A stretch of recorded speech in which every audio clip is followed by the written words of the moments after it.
They didn't release parts of the transcript. They released the whole transcript. And you know, so you can go through the whole thing. And of course, this confirms what we all knew. If the Democrats, if President Trump had done something wrong, you don't think the Democrats would have released that? I mean, it was their Justice Department who handled all this.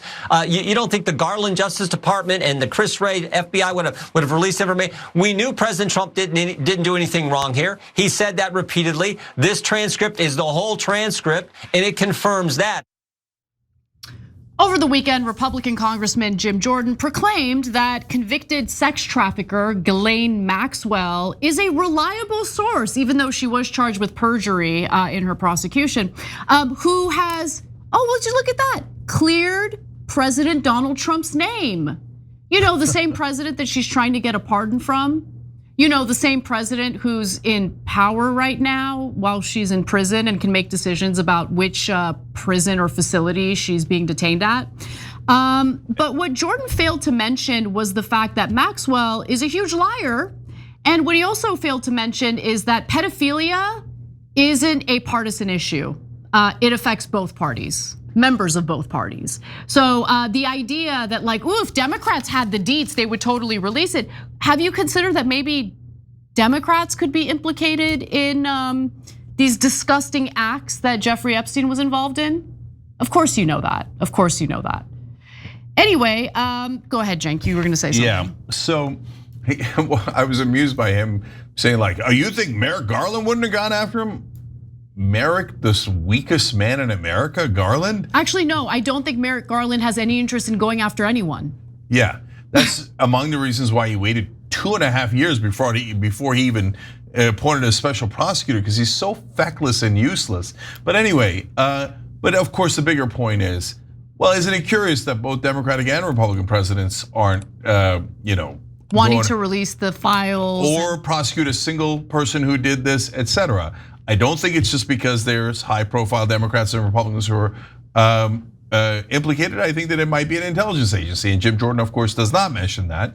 But on the other hand, protecting child sex predators is on brand for Jim Jordan. Good point. So, like when he was a wrestling coach, there was a huge scandal where a lot of the wrestlers were being molested by someone else in the college organization, and they went to Jim Jordan and said, "Can you protect us?" And he said, "No."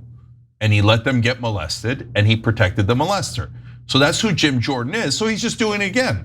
And if you need someone to protect someone who's molesting younger kids, Jim Jordan's the perfect guy. Well, in that case, he has a track record of it. In that case, they were college wrestlers. They weren't kids, and it's alleged because it hasn't been proven in court.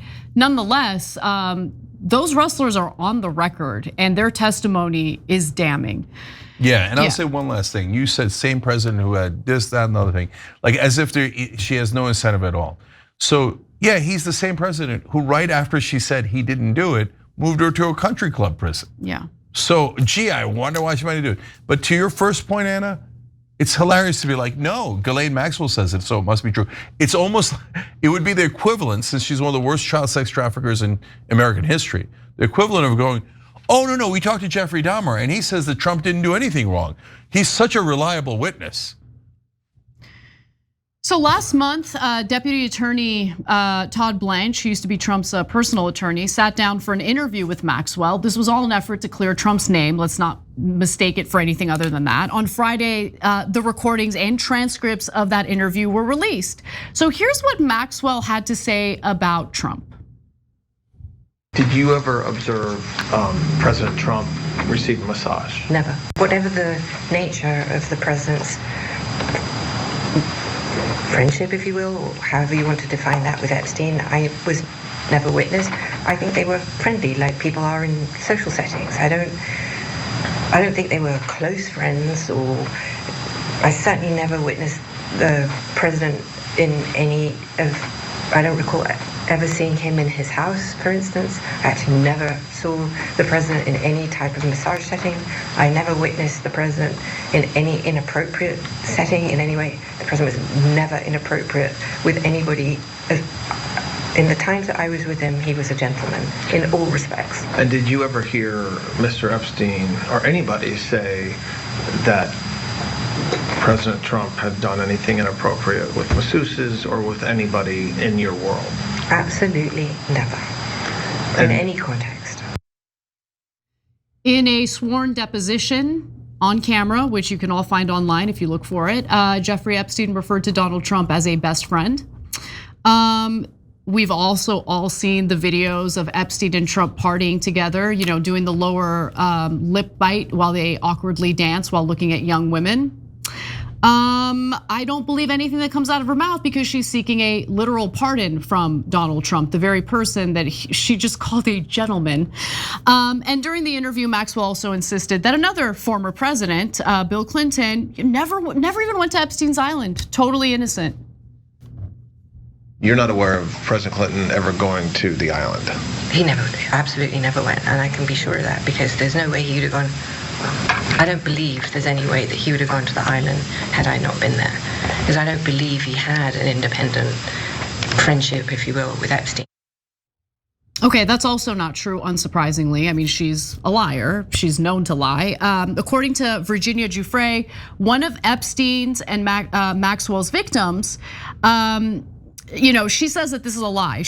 Based on what she has said in the past, unfortunately, she committed suicide, and so she is unable to engage in any public statements now, but she was an outspoken fighter for justice who died by suicide earlier this year. And in a never published memoir, she wrote that Clinton had visited the island on at least one occasion.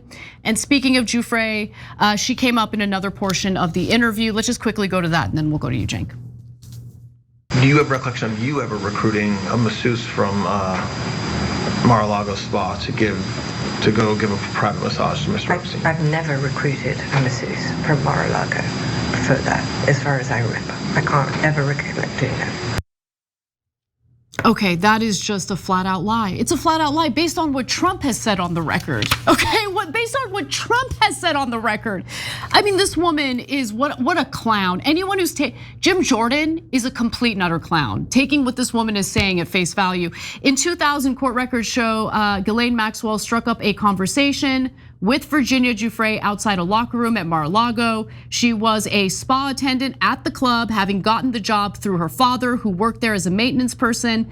According to Giuffre, Maxwell offered her a job on the spot as a masseuse for Epstein after seeing that she was reading a book about massage, telling her that she did not need to have any experience. She said that when she was brought to Epstein's Palm Beach home, she found him lying naked on a table. Maxwell, she claimed, instructed her on how to massage him. And on the record, we all heard Trump talk about how his relationship with Epstein soured after he stole one of my girls.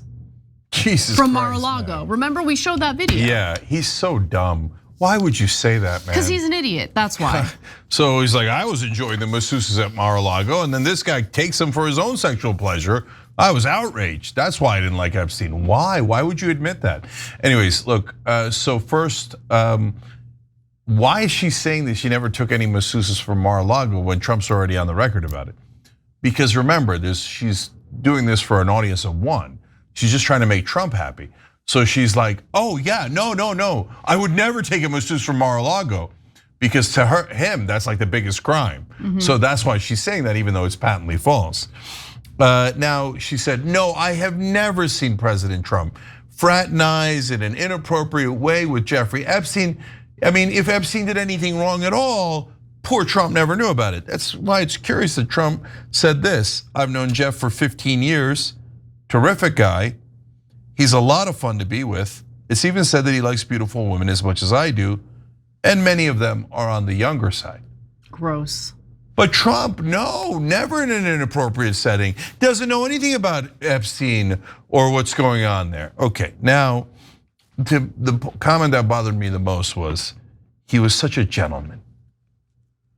Why would we take a child sex trafficker's word for whether he was a gentleman or not? The guy who bragged about how he liked grabbing women by the pussy, that guy? That guy's the gentleman. Okay, the one who's convicted of sexually assaulting in a civil setting, found guilty of sexually assaulting a woman in a dressing room. We can go on and on, but the idea that Donald Trump was such a gentleman to all women he met is over the top comical. It really is. Okay, but Cenk, I think this is the lie that Ghislaine Maxwell told Todd Blanche that got under my skin the most. Because she claimed that she never saw a single masseuse ever look unhappy or not come back or whatever.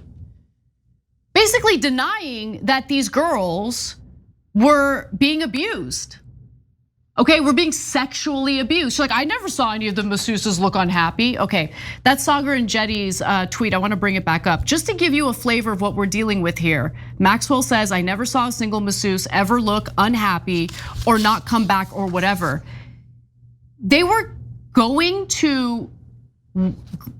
specifically seeking out girls who had troubled families, lived in disadvantaged neighborhoods, basically vulnerable girls, okay? They're predators. Yeah, that's what predators do. They would seek them out and they would victimize them in the most horrific ways imaginable. This woman is scum. And the fact that she is enjoying herself in a, Club Med for like prisoners, for inmates, disgusts me beyond words. And Trump was willing to do that for her, as long as she played ball, called him a gentleman, and cleared his name in regard to the Epstein files. Let's see the files. If you're, hey, you know what? If Trump's got nothing to worry about, let's see the files. Release the files. Yeah. Release them. But he won't. So look, the Trump supporters are pretty good on this. They're pretty outraged, and some of them have gone back to supporting Daddy, but a lot of them are like, no, not buying it. This stinks to high heaven, right? And obviously, people on the left and independents also agree. That's why you're seeing these huge poll numbers on this issue against Trump. But for those of you who are the dead enders who are still holding on to the idea that Donald Trump is innocent as a driven snow, and guys, we don't even know if Trump did it, right? We're talking about Trump is at least protecting the guilty. 100%. Okay, my guess is it's an intelligence organization from a different government, and both Republicans and Democrats serve that different government. Okay, but there's no question that Trump is protecting the guilty. So, but for those of you who say no, Trump is the good guy here. His character witness that you're pointing to and Jim Jordan is pointing to is like the Pablo Escobar of child sex traffickers. That is not a credible witness, to say the least. One other lie, that it's just so crazy. Put up Sagar's other tweet. Todd Blanche, but from what you know, you do not believe a camera exists or a video camera or a camera that takes pictures inside any of his residences? Ghislaine Maxwell says, correct. Meanwhile, in Epstein's bedroom, you have Sagar and Jetty sharing a photo of a hidden camera. Why were there hidden cameras in the rooms in Jeffrey Epstein's properties if it wasn't a blackmail operation? Seriously, why? No, these questions never get answered, never. Not by Democrats, not by Republicans, not by anyone, okay? Gee, I wonder if it's an intelligence organization. Gee, I wonder if it was for blackmail. And then final thing, because we are honest, okay? And I don't blindly support everyone and everything they say and do. People are complicated. On some issues, they're correct, as Representative Marjorie Taylor Greene is on the issue of Gaza and Israel. But on the issue of believing Ghislaine Maxwell, I disagree with her entirely for all the reasons that we just outlined. Here's what she posted though. Ghislaine Maxwell says President Trump was never inappropriate with anyone and was a perfect gentleman in all respects. I'll say it again, the Democrats tried to put President Trump in jail for the rest of his life, destroy his businesses and take his wealth, and multiple assassins tried to kill him. If there had ever been any evidence against Donald Trump in any of the Epstein case files, the Democrats would have used it against him long ago. President Trump has been vindicated once again. Again, unless what Jeffrey Epstein was involved in was an intelligence operation, a blackmail operation, and there's also a huge possibility that members of both parties have been implicated in this. So are you really gonna wanna dish the dirt on Trump if Democrats might be outed too? No, they're not going to, guys. If it's CIA or Mossad, there's no chance that a president from either party is ever going to tell you. Exactly. Unless you, for the first time in your life, miraculously pick an honest person. which hasn't happened in my lifetime. So they all work for whoever they work for. It's super obvious. It's a blackmail operation. That's the only reason why you have video cameras. Who do you think they're blackmailing? A plumber? A dentist? No, they're blackmailing the super powerful men, including our leaders, who went to Epstein's house and island and jet. And so they've got goods on them. That is why they can never reveal who actually did this. I think that's the most common and obvious explanation. I think the biggest mistake anyone can make when it comes to this story, and honestly a lot of stories, is to see it through a partisan lens. This is not a partisan story. And once you take that partisan lens out of it entirely, things become a lot more clear. So it is what it is. Hopefully she doesn't get pardoned. That's like the least we can hope for at this point. That's how depressing the situation is. Yeah, a pardon with a first-class ticket to Israel, but they'll say it has nothing to do with Israel. What are you talking about? Outrageous to suggest that. That does tend to be a safe haven for pedophiles. So that would be a logical place to go. Okay, anyways, so I promise you guys one thing. We're way over time here, so I'll just tell it to you, and then I'll explain it on another post game or show. So unfortunately, I think we're going to talk a lot about it going forward. So guys, I've now become convinced, and I was not in this camp at all before. Significant evidence has convinced me that AI, things get overhyped all the time, right? Especially technical stuff. This is not overhype. AI is going to lead to anywhere between significant and massive unemployment. And no one is ready for it. Whenever you ask people, and I've literally been moderated panels about AI, ask some of the top experts, and they all give you the same answer. Oh, eventually people will switch to new jobs. I'm like, what, over the course of 2 years, 20 years? What are we talking about here? So what's gonna happen in the middle? What's gonna happen when we hit 8% unemployment and then 10 and then 12? At 12% unemployment, you're gonna have a political cataclysm, right? And when Trump is in charge, because it's almost now, I don't think this is 4 years from now. I think this is anywhere from 6 months to maximum 24 months from now. I always get the timing wrong, so maybe I'm wrong about that, right? But it's gonna happen pretty soon, and when it does, Trump is going to be flummoxed. He doesn't know that's a super difficult question to answer, and you have to prepare years in advance for it. Trump never does any homework, is a fool, no one's gonna be prepared, and then people are going to be enraged at Trump, enraged. That is when we have to offer an alternative, an answer that makes sense. And if you tell people, don't worry, let's go back to the establishment, oh my God, the Democrats will have given up the most historic opportunity of our lifetimes. So that's what we have to prevent. We have to be ready to offer an answer for what to do when that massive unemployment hits. And that it rocks the economy, it creates a vicious effect. Things are gonna get really bad and people don't see it because of infinite greed. They're like, what? The AI companies are gonna make so much money. Who gives a shit that the AI companies are gonna make so much money? If you got that kind of unemployment, you're gonna have a sea change in American politics. If it goes in the wrong direction, we're screwed. If it goes in the right direction, it could save us. We all have to work really hard to make sure it goes in the right direction. Every time you ring the bell below, an angel gets his wings. Totally not true, but it does keep you updated on our live shows.